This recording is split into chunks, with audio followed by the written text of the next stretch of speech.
그 칼리스코 위스키 대서양 횡단 대회가 시작이 됐어요. 무슨 대회냐면 서아프리카 카나리 제도에서 북중미 카리브 해안, 안티과 해안까지 무려 4,800km를 7.5m 요트로 물을 저어서 이동하는 거예요. 4명이서 이동하는데요. 이 사람들이 2시간씩 2명씩 조를 나눠서 2시간씩 계속 물을 젓는 거예요. 그리고 나머지 2명은 그때 먹고 배수리하고 자고 2시간이 지나면 또 교대로 하고 이렇게 해서 50일 동안 밤낮 가리지 않고 계속 항해를 하는 겁니다. 해수 때문에 종기하고 염증이 몸에서 떠나지 않고요. 12m 파도하고 계속 싸워야 될 때도 있고요. 그 다음에 아열대성 기후, 폭풍, 살인적인 더위 속에서 잠을 잔다고 하지만 수면 자체를 박탈당한 채 극기의 훈련을 하는 것과 같은데 세상에서 지금 진행되고 있는 것들 중에 최악의 조정 레이스라고 합니다. 1일 하루 지나면 8,000kcal 소모가 되는데요. 그래서 50일이 지나면 체중의 20%를 유실하게 된다고 합니다. 여기 혹시 뱃살 때문에 고민하는 분이 계시면 대회 한번 나갔다 오시면 딱 2달 만에 슬림해지실 수 있습니다. 이 대회에 26개 팀이 참여했는데요. 얼마나 튼튼한 사람들일까요? 얼마나 정신력이 강한 사람들일까요? 얼마나 체력이 좋은 사람들일까요? 그런데요, 이 대회 중에 한 팀은 4명이 다리가 3개입니다. 유일한 장애인 팀이죠. 이 팀의 주장이 29살짜리 케일 로저스인데요. 2012년 아프가니스탄 전장에서 폭발로 2 다리를 잃고 맙니다. 그리고 30살 패디 갤로거는 2009년 같은 전장에서 다리 한쪽을 잃었죠. 그리고 최고령 맏형인 나이젤 로고프는요. 고공 낙하 훈련 하다가 1998년 다리를 하나 잃게 됩니다. 그리고 46살 리스펜서는 2년 전 교통사고 현장을 수습하려고 도와주려고 갔다가 그만 후속 사고로 다리 하나를 잃게 됩니다. 이들 중에 패디 갤로거가 이렇게 얘기합니다. 내게 장애는 밤에 의족을 벗을 때에만 찾아오는 손님입니다. 그러니까 장애 자체를 부인하는 게 아니고요. 떠안고 친구처럼 살지만 이것 때문에 내가 주저앉아 있지는 않겠다라고 결심한 사람들입니다. 왜 이들에게 굳이 이렇게 힘든 것을 하냐고 물어보니까요. 그들이 이렇게 얘기합니다. 원치 않는 불운 때문에 치명적인 결핍이 있다 하더라도 삶은 계속 되어야만 한다는 메시지를 이 세상에 전하고 싶었다. 여러분, 전장 같은 인생에서 특별히 2015년 그렇죠? 2015년 한 해를 살아오면서 여러분은 무엇을 얻으셨습니까? 그리고 또 무엇을 잃어버리셨습니까?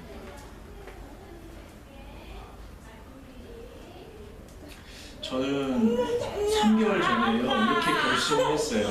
다른 사람한테 얘기하지 않았지만 제가 체중이 불어가지고 좀 힘들더라고요. 옷도 잘 안 맞고 숨차고 앉아있으면 답답하고 그리고 바지가 작아서 그래서 한 달에 1kg씩 빼서 오늘 즈음에는 3kg를 올해 안에 빼리라 이렇게 생각을 했거든요.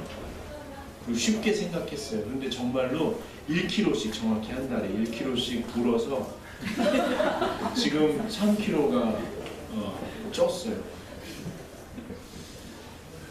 말하기도 힘들어요 지금. 그런가 하면 몇 주 전에 제가 새벽녘에 눈을 떴는데요. 저는 지혜로운 사람이 되고 싶거든요. 좀 지혜롭고 고상하고 우아한 사람이 되고 싶어요. 근데 아침에 눈을 탁 떴는데 깜깜하잖아요. 근데 초등학교 시절 맞았던 아침에 그 느낌하고 똑같은 거예요. 그러니까 제가 하나도 안 컸어요. 초등학교 때 그 시절 그 마음이 그냥 똑같이 있는 거예요. 몸만 나이 들었지 마음은 그냥 똑같은 거예요. 그래서 어쩌면 내가 이렇게 잘하지 않았지 라는 생각에 당혹스럽더라고요. 여러분은 어떠세요? 올 한 해 동안 무엇을 얻고 무엇을 잃으셨어요? 어떤 분은 승진을 원하셨는데 문책을 당했을 수도 있을 것 같아요. 또 어떤 분은 재정적인 부유함을 원했는데 부채가 늘어났을 수도 있겠다 싶어요. 어떤 분은 저처럼 건강하고 이렇게 탄력 있는 몸매를 원하셨는데 그냥 뱃살만 얻으셨을 수도 있겠다 싶어요. 왜 연주가 웃니? 이게 지금 중년에 포커스 맞추는 그 적용이었는데 남 모르는 게 있구나. 친구와 우정을 쌓고 싶었는데 오해가 생겼을 분도 있겠다 싶어요. 공들여 쌓은 인맥이 결정적인 순간에 끊어져 버렸을 수도 있겠다 싶어요. 저처럼 고상하고 우아한 인격을 원하셨는데 누군가에게 민낯이 드러나 버리셨을 수도 있겠다 싶고요.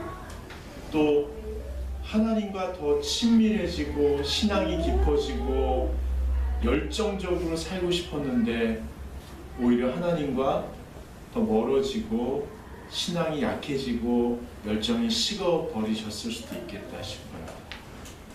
여러분, 인생이라는 게 매일매일 이런 것들을 얻기도 하고 잃기도 하는 거라 굳이 뭐 플러스 마이너스를 따질 필요가 있나? 그냥 사는 거지 라고 생각하실 수도 있겠는데요. 저도 그거 알거든요. 근데 제가 이렇게 장황하게 여쭤보는 것은 혹시 치명적인 결핍이라고 여겨지는 게 있냐는 거예요. 전쟁터에서 팔을 하나 잃은 것처럼 다리를 하나 잃은 것처럼 앞으로 나아가야 되는데 수습이 먼저고 수습해도 전처럼 뛸 수는 없는 상황. 다시 더 설명드리면요, 하나님이 허락하신 내일이 있는데, 미래가 있는데, 아니 열려진 내일이 있는데 그곳을 향하여 걸어갈 힘조차 없이 마음이 무너져 버린, 뭐 때문인지는 모르지만 딱히 뭐라고 핑계댈 것도 이유를 댈 것도 없지만 내일을 향하여 달려나갈, 아니 맞이할 마음의 힘을 잃어버리신 분이 혹시 계신가요? 오늘이 마지막 주인데 말이죠.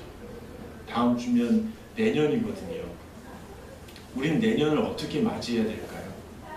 여러분, 성경에 이스라엘 백성이 오늘 이 본문에서 보면 결정적인 치명적인 결핍을 겪게 됩니다. 결론부터 말씀드리면 영적인 지도자를 잃어버린 거예요. 이스라엘 백성에게 영적인 지도자를 잃어버리는 게 어떤 의미인지, 왜 치명적인 결핍인지 여러분에게 배경 설명을 좀 드리고 싶습니다. 여러분이 혹시 아실 수도 있고 모르실 수도 있는데 야곱이라는 사람이 성경에 등장하거든요. 야곱의 이름은 남의 발뒤꿈치를 잡았다는 겁니다.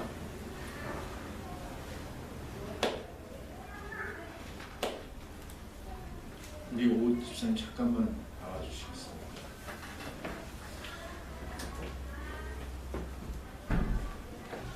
뒤로 돌아가시죠. 여기 한번 잡아주시죠. 조금만 앞으로. 발을 들어주시죠. 아니, 한쪽 다리를 저한테 뒤로 이렇게. 야곱이란 이름은 바로 이겁니다. 남의 발뒤꿈치를 잡은 거죠. 실제로 태어날 때 쌍둥이 형이 있었는데요, 지가 먼저 나가려고 나가던 형을 붙들고 땡기고 자기가 나가려다가 그냥 딸려 나왔습니다. 그래서 이름이 야곱이 되었습니다. 야곱은요, 다리 좀 주시고. 이게 되게 힘들거든요. 야곱은 정말로 이렇게 살았습니다. 어린 시절 아빠와 형을 속이고 자기가 원하는 것을 다 얻었고요. 그래서 집에서 살 수 없어서 삼촌 라반 집에 살면서 자기가 계획한 대로 상황을 조작해서, 조작이란 거짓말은 딱히 하지 않는데 상황을 비틀고 왜곡해서 자기가 원하는 것을 다 얻어내는 태도를 조작이라고 합니다. 조작을 통해서 자기가 얻고 싶은 모든 것을 얻어서 20년 만에 상상할 수 없는 부자가 되었습니다.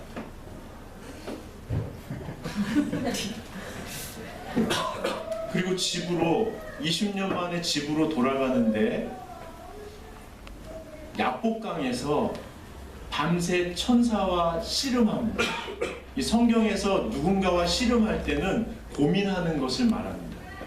너 왜 아무것도 안 하고 멀뚱하게 가만히 있어? 그게 아무것도 안 하는 게 아닙니다. 깊이 고민하고 있는 거죠. 뭘 고민하고 있었을까요? 내가 원하는 것을 다 얻었는데 이것으로 내가 채워지지 않는다는 사실에 당황합니다. 여러분, 저는 종교인이든 비종교인이든 모든 자기가 자기 생긴 대로 살아오다가 고민에 빠진다고 봅니다. 근데 그 고민은 기도로 연결되죠. 왜냐하면 자기가 할 수 있는 최선을 다했지만 해결할 수 없는 문제 앞에서 인간적인 한계 너머에 누군가 초월적인 존재가 있다는 사실을 그 영혼이 감지하기 시작합니다. 그리고 그 고민은 기도로 넘어가죠.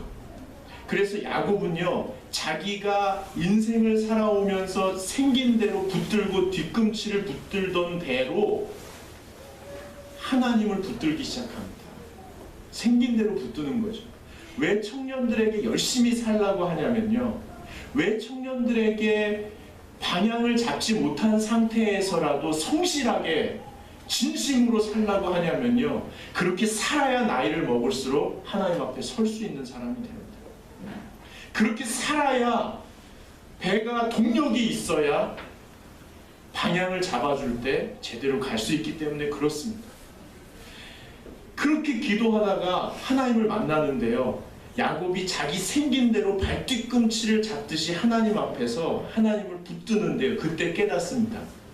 아, 하나님이 나를 붙들고 계시다는 사실을 그때에서 깨닫습니다. 그리고 하나님께서 야곱에게 이렇게 얘기합니다. 너 이름이 뭐니? 야곱입니다. 너 이름이 뭐니? 이게 뭐냐면 너 어떤 식으로 살아왔니? 이렇게 물어봅니다. 존재론적인 질문이죠. 너 어떻게 이 땅에 존재해 왔니? 도대체 야곱입니다. 남의 발뒤꿈치 잡고 남의 등쳐먹고 내가 조작하고 이러면서 살았습니다. 이렇게 야곱이 고백하는 겁니다. 신 앞에서. 그때 하나님께서 말씀하십니다. 너 이제 야곱이라고 하지 마라.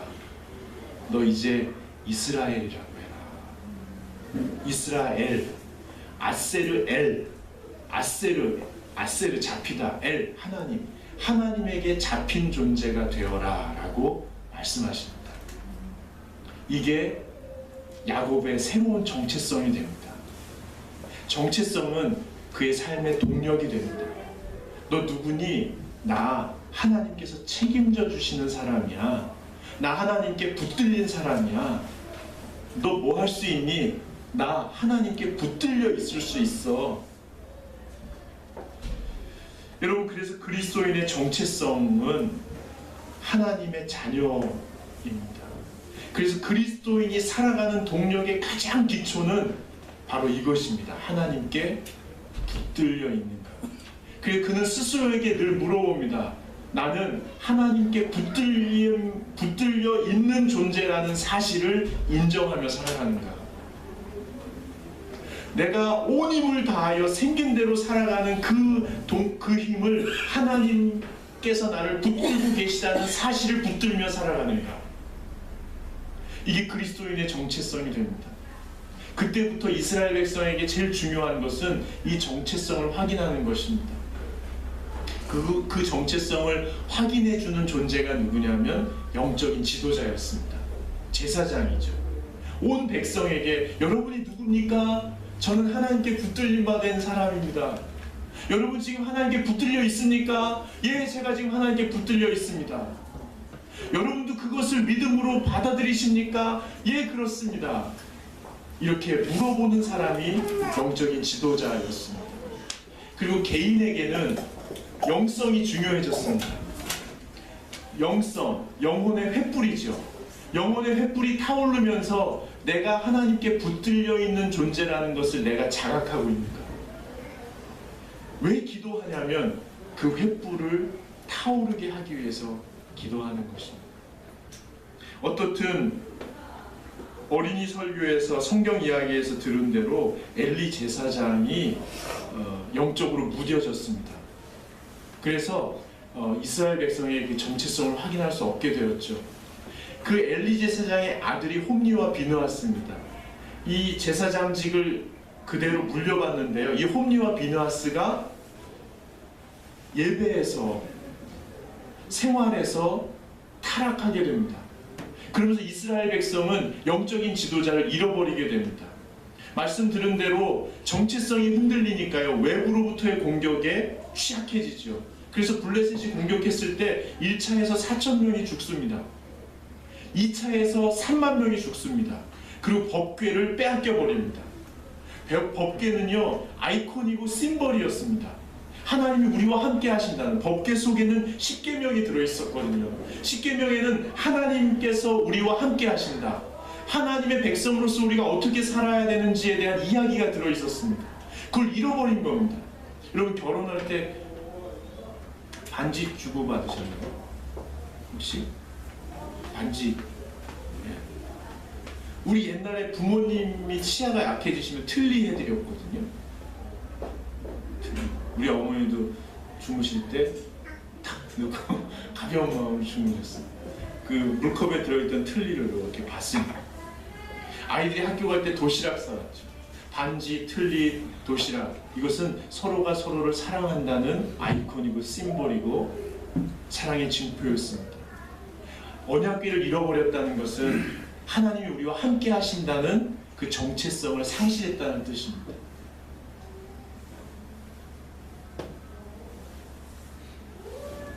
성경은 하나님께서 이스라엘 백성을 끝까지 약속하신 대로 붙들고 놓지 않으신다라고 오늘 말씀하십니다.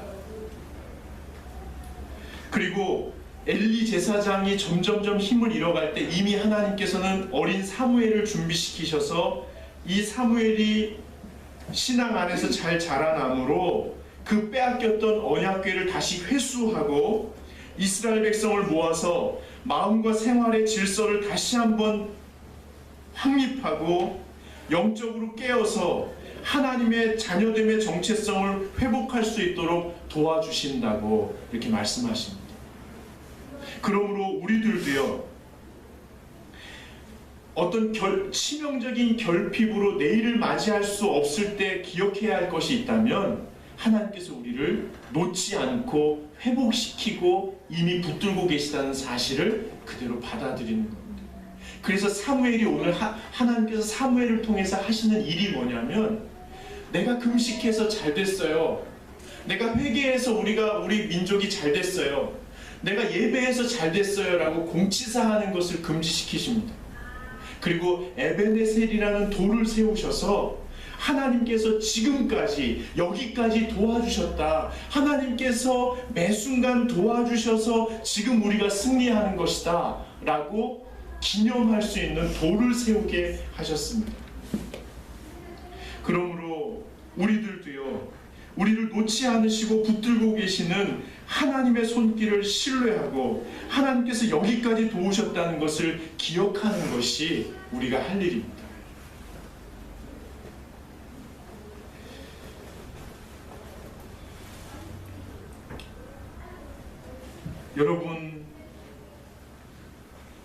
여러분은 누구십니까? 이제 오늘이 지나고 다음 주가 되면 2016년입니다. 2016년을 맞이하기에 앞서서 우리가 확인해야 될 것이 있다면 다시 한번 우리의 상황이 아니라 우리가 누구인지를 다시 한번 물어보는 것입니다. 여러분은 누구십니까? 나는 하나님께서 붙들고 계신 사람입니다. 나는 하나님께서 첫 번째로 주님의 몸된 교회인 숲속 센터 공동체에 함께 하시도록 도우신 하나님 기억합시다.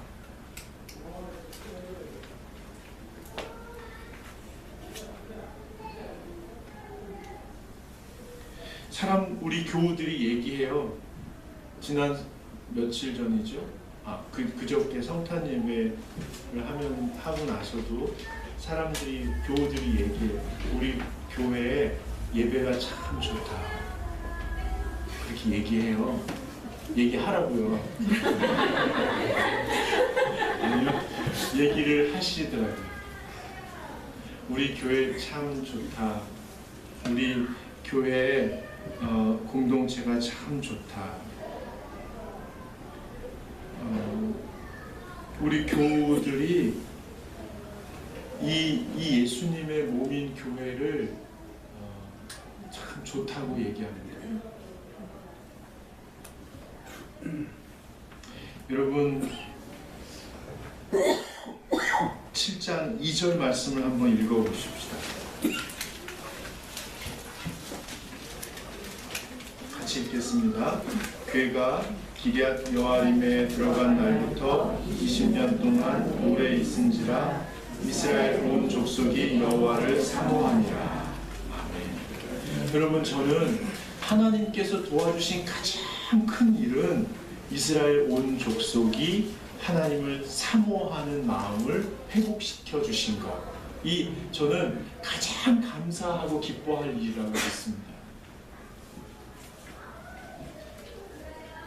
여러분, 우리가 부모 나이가 되면 부모 마음이 이해되고 부모가 그리워지죠. 근데 그때에서 느껴지는 게 부모가 우리를 그리워했다는 사실을 알게 됩니다. 이스라엘 백성이 이제는 하나님을 사모하게 되었다고 합니다. 그리고 깨닫겠죠. 하나님이 이스라엘 백성을 얼마나 사모했는지. 멀리 떠나간 이스라엘 백성들을 다시 불러 모아서 에베네셀 돌 앞에 세워 내가 너를 붙들고 놓지 않고 있다라는 사실을 받아들이고 하나님을 그리워할 수 있도록 도와주신 하나님 앞에 하나님이 나를 얼마나 그리워하고 사모하고 나를 얻기 위하여 모든 것을 쏟아 부으신 그 하나님의 열심을 다시 한번 기억하게 된 것, 이것이 저는 가장 큰 감사해야 할 제목이라고 믿습니다. 여러분, 교회를 사모하여 이 자리에 함께 하시는 여러분, 누가 이 일을 하셨습니까? 누가 우리 교회를 좋게 하십니까? 누가 우리 교회를 그리워하게 하십니까? 이것이 예수님의 몸인데요. 이 안에 함께 하도록 누가 도와주십니까? 하나님이 그렇게 해주시는 것이죠. 하나님께 감사해야 합니다. 두 번째로는요, 주님과 친밀해지는데 방해가 되는 것을 포기할 수 있도록 도와주시는 하나님 감사합니다. 어떤 교우들, 여러 교우들이 저한테 그런 고민을 해요. 하나님 안에서 안식을 맛본 후에는 세상에서 성공하고 싶지만 하나님 안에 거하는 것이 더 소중하다는 것을 알게 되었습니다. 왜 아니겠어요? 저도 세상에서 성공하고 싶어요. 여러분도 성공했으면 좋겠어요. 여러분도 잘 됐으면 좋겠어요. 그런데 여러분이 아시잖아요. 세상에서 성공하는 것, 하나님 안에서 세상에서 성공하는 것 좋지만 세상에서 성공하는 것이 하나님 안에 거하는 것을 빼앗아 간다면 저는 세상에서 성공하는 것을 포기하겠습니다. 이렇게 고백할 수 있도록 하나님이 도와주신 거잖아요. 여러분, 오늘 4절을 한번 읽어보세요. 4절 같이 읽겠습니다. 이에 이스라엘 자손이 바알들과 아스다롯을 제거하고 여호와만 섬기니라. 여러분, 이스라엘 백성들이 보니까 바알을 섬기는 사람들, 아스다롯을 섬기는 사람들이 너무 잘 되는 거예요. 강대국들이 너무 잘 되는 거예요. 보니까 부러워요. 나도 저거 먹고 싶고, 나도 저거 타고 싶고, 나도 저렇게 떵떵거리면서 살고 싶어요. 왜 아니겠어요? 저는 여러분이 그렇게 살 수 있으면 좋겠어요. 그런데 말이에요, 오늘 이스라엘 백성이 철이 든 거예요. 그거 따라갔는데 그게 아니라는 사실을, 하나님 안에 거하는 것, 그 사모하시는, 나를 사모하시는 하나님을 사모하며 그 안에 거하는 것이 훨씬 행복하다는 사실을 이제 깨달았어요. 누구 때문에요? 하나님 때문에요.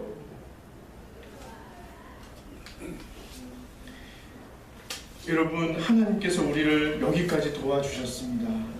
세 번째는 하나님 앞에서 잘못을 뉘우치고 더 나은 삶을 살도록 도와주시는 주님께 감사합시다. 참회의 기도를 하잖아요. 오늘도 했어요. 여러분, 참회의 기도할 때 진심으로 해요? 저는 참회의 기도할 때 잘 생각이 안 나요.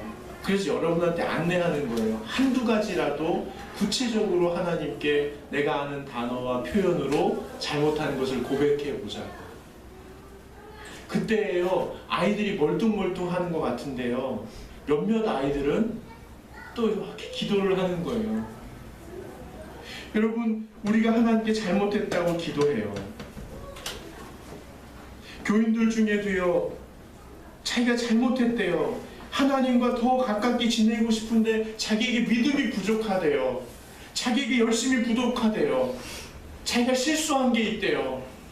그래서 회개해야겠대요. 뭘 그렇게 잘못했는지 주님 앞에 회개해야겠다고 그래요. 여러분, 6절을 한번 보세요. 같이 읽겠습니다. 그들이 미스바에 모여 물을 길어 여호와 앞에 붓고 그날 조기를 금식하고 거기에서 이르되 우리가 여호와께 범죄하였나이다 하니라. 사무엘이 미스바에서 이스라엘 자손을 다스리니라. 우리가 여호와께 범죄하였나이다. 우리가 하나님께 잘못했습니다 라고 고백하고 회개하는 거예요. 여러분, 우리 마음에 하나님을 자꾸 의식해요.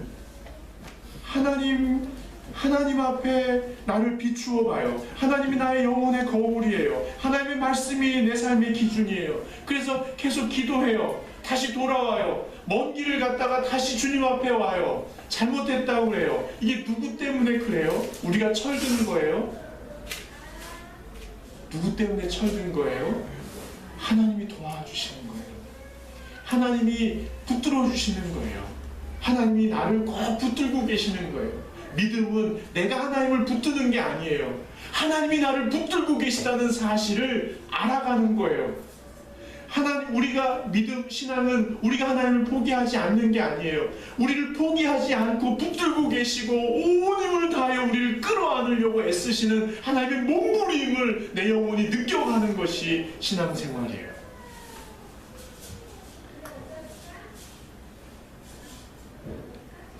여러분, 마지막으로 진심으로 하나님 앞에 나와 예배하도록 도우시는 하나님께 감사해야 합니다. 사람들이 우리 예배가 좋다고 그래요. 연주 엄마도 지난주에 교회가 너무 좋다고, 그리고 오늘 안 오셨잖아요.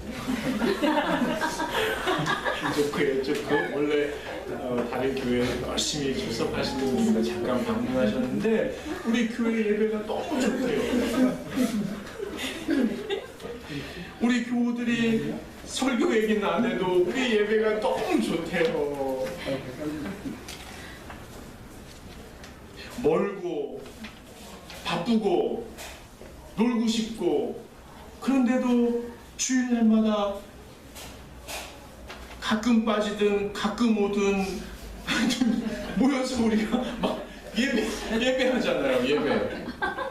저도 목사 아니었으면은 설교하러 매주 오지. 저도 목사 아니었으면 얼마나 빨리 막 돌아다니고 싶은. 그런데도 여기 막 오는 거예요. 거기 애들 챙겨야죠.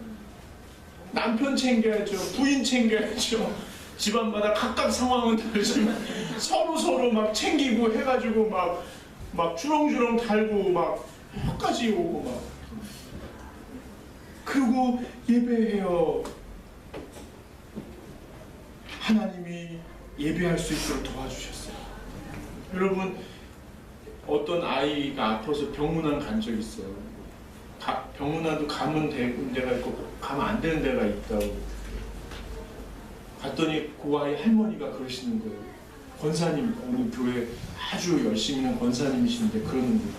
목사님, 그 할머니가 세상에 자기 교회 자랑을 이렇게 하는 당신 딸 보고 그런 애는 처음 봤대요. 모이면 다 교회 흉보거나 목회자 흉보고 막 그러는데 맨 자기 교회 자랑을 그렇게 한대요. 자기는 태어나서 이런 사람은 처음 봤대요. 자기 목회자들 자랑을 막 꾸며서라도 그렇게 한대요. 그 집사 기질상 자기 엄마하고 아마 경쟁 심리로 그랬을 거예요. 그 보면은 엄마네 교회보다 우리 교회가 좋아 이런 식으로 막 꾸며서 했을 그런 사람이에요. 이하미 집사. 누구라고 말을 할 수 없는. 그러면서 그 어머니가 그러시더라고요. 목사님 좋으시겠어요. 그 교회 부흥하겠어요. 제가 그때 무슨 생각이 들었냐면 아미 집사만 그러겠나. 아미 집사만 그러겠나. 우리가 다 그러는데 나도 그러는데 목회자들이 모이면 자기네 교회 자랑을 잘 안 해요. 뭐 프로그램 뭐 했냐만 얘기해요. 근데 우리 프로그램 얘기는 안 해요. 프로그램 뭐 제대로 하는 게 우리가 그냥 이렇게 엉엉이 하잖아요. 근데 프로그램 얘기는 안 해요. 저는 우리 교인들 우리 교인들이 자라나고 있다고. 우리 교인들이 조금씩 꼼짝꼼짝하면서 자라나고 있다고 그 얘기하거든요. 그러니까 그분이 그러더라고요. 그런 교회에 사람들이 안 모이겠냐고. 큰일 났어요. 그렇지 않은 좁은데 이거 어떻게 할까 나. 큰일 났어요. 여러분 9절을 한번 보세요. 9절 같이 읽겠습니다. 사무엘이 젖 먹는 어린 양 하나를 가져다가 온전한 번제를 여호와께 드리고 이스라엘을 위하여 여호와께 부르심에 여호와께서 응답하셨다. 여러분 제일 감사할 것은 저는 우리가 모여서 예배하는 거예요. 이렇게 예배하는 거예요. 여러분 예배할 때 하나님이 우리 도와주신 거죠. 예배할 때 어떤 일이 벌어지는지 아세요? 11절 한번 읽어봅시다. 10절, 11절 읽겠습니다. 사무엘이 번제를 드릴 때 블레셋 사람이 이스라엘과 싸움을 하고 가까이 오매 그날에 여호와께서 블레셋 사람에게 큰 물을 말하여 그들을 무섭게 하시니 그들이 이스라엘 앞에 패하니라. 이스라엘 사람들이 미스바에서 나가서 블레셋 사람들을 추격하여 백갈 아래에 이르기까지 쳤더라. 여러분 우리가 하나님 앞에 엎드릴 때 엎드린다는 건 뭐예요? 하나님은 하나님이시고 우리는 하나님의 자녀입니다 라고 우리의 정체성을 분명히 할 때 엎드릴 때 예배할 때 그때 하나님께서 우리의 적과 싸우시는 거예요. 우리가 하나님 앞에 우리의 정체성을 바르게 하고 가난하고 갈급한 마음으로 엎드리게 하시는 주님께서 나머지를 다 책임져 주신다고 합니다. 여러분 2015년 우리가 세워야 할 에베네셀은 무엇일까요? 다시 한번 오늘 엎드리며 주님의 은혜에 감사하는 우리 모두가 되기를 간절히 바랍니다. 이제 다 함께 일어나셔서 다짐하는 마음으로 찬양하시겠습니다.